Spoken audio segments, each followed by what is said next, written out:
Okay, first off, I'd like to thank everybody that came. That really shows a lot about your character, how much you care about your home country, and I'd really just like you guys to give a round of applause for yourselves right now.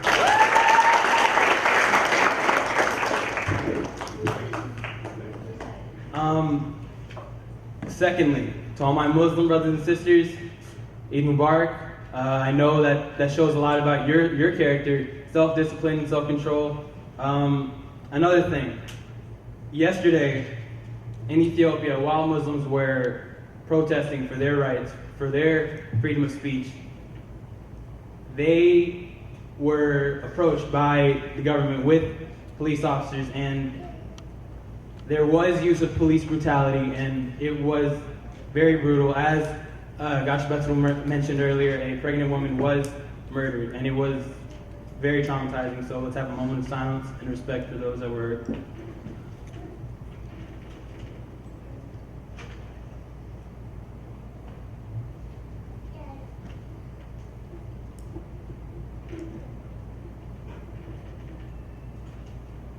Thank you.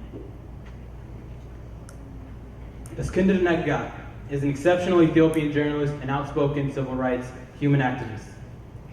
On June 27, 2012, he and 23 other Ethiopian journalists were found guilty of terrorist charges.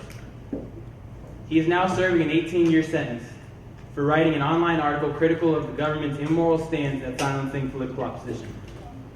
The following is an excerpt he wrote from a letter he wrote on July 25, 2013 from his prison. I am jailed with around 200 other inmates in a wide hall that looks like a warehouse. For all of us, there are only 3 toilets. Most of the inmates sleep on the floor, which has never been swept. About 1,000 prisoners share the small open space here at Kaliki Prison. One can guess our fate if a communicable disease were to break out. I was arrested in September 2011 and detained for 9 months before I was found guilty in June 2012 under Ethiopia's overly broad anti-terrorism proclamation, which ostensibly covers the planning, preparation, conspiracy, incitement, and attempt of terrorist acts. In reality, the law has just been used as a pretext to detain journalists who criticize the government. Last July, I was sentenced to 18 years in prison. I've never conspired to overthrow the government. All I did was report on the Arab Spring and suggest that something similar might happen in Ethiopia if the authoritarian regime did not reform. The state's main evidence against me was a YouTube video of me saying this at a public meeting. I also dared to question the government's ludicrous claim that jailed journalists were terrorists. Under the previous regime of Prime Minister Meles Zenawi, I was detained. So was my wife, Sarkad Mufasa. She gave birth to our son in prison in 2005. She was released in 2007. Our newspapers were shut down under laws that claimed to fight terrorism, but really just muzzled the press. Not much has changed since our last dictator, Mr. Meles, died last August. There have been no major policy changes. The draconian press and anti-terrorism laws are still there. There has been no improvement when it comes to press freedom. With a population fast approaching 100 million, Ethiopia, unlike Somalia, is simply too big to ignore, contained within America's regional proxies. As Ethiopia goes, so goes the whole Horn of Africa, a region where instability can have major security and humanitarian implications for the United States and Europe. Al-Qaeda has a presence here, and hundreds of millions of aid dollars flow into the region while millions of immigrants flow out. Here in the Ethiopian Gulag, this is alone is reason enough to pay homage to the land of the brave. Now, I personally am not as articulate or influential as this hero, but growing up in America, my generation has not been exposed to this level of governmental corruption. We've never had to worry about what we said about the current president or party in power.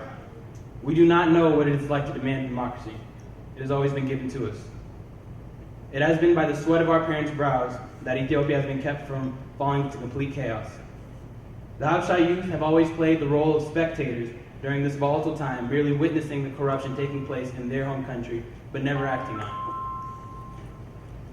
Here are our people, muzzled by the hands of the same government claiming to protect them, and yet they still protest and fight every day for the right to voice their opinions, facing military opposition and deadly consequences.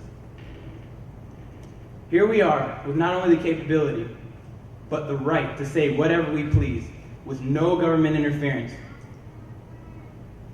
but choose not to.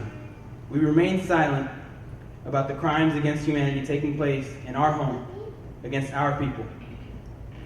To the youth, make no mistake, this is the beginning of a long and taxing battle.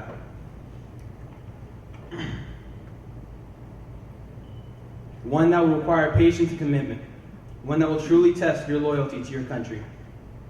There was a segment on CNN on the downfall of Libya's tyrannical dictatorship of Muammar Gaddafi and the People's Revolution, and they interviewed one of the rebel leaders. When asked what was the most valuable tool that helped you win the revolution, rather than saying weapons, manpower, or morale, he responded by saying, Twitter.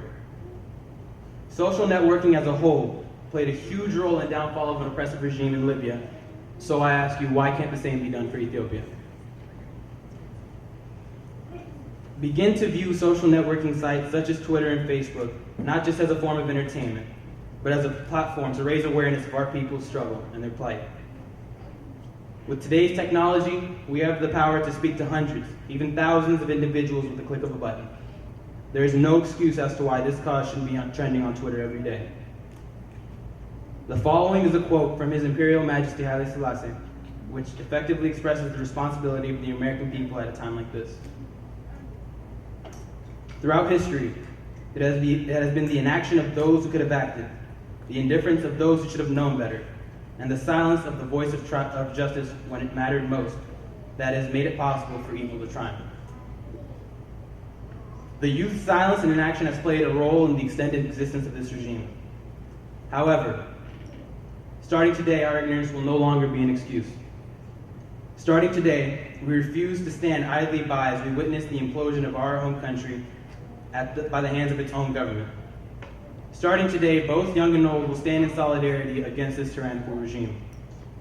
Starting today, we make it evident to this regime that following this older generation's war against their oppression comes a new wave of young activists and humanitarians who have effectively weaponized their knowledge for the specific purpose of bringing peace and democracy within Ethiopian borders and never letting it go again.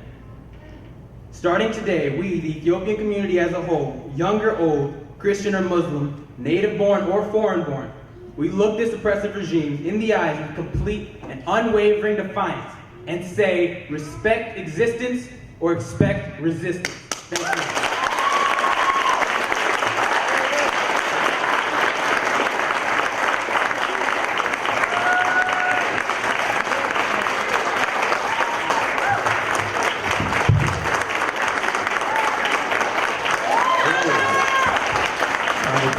Standing ovation.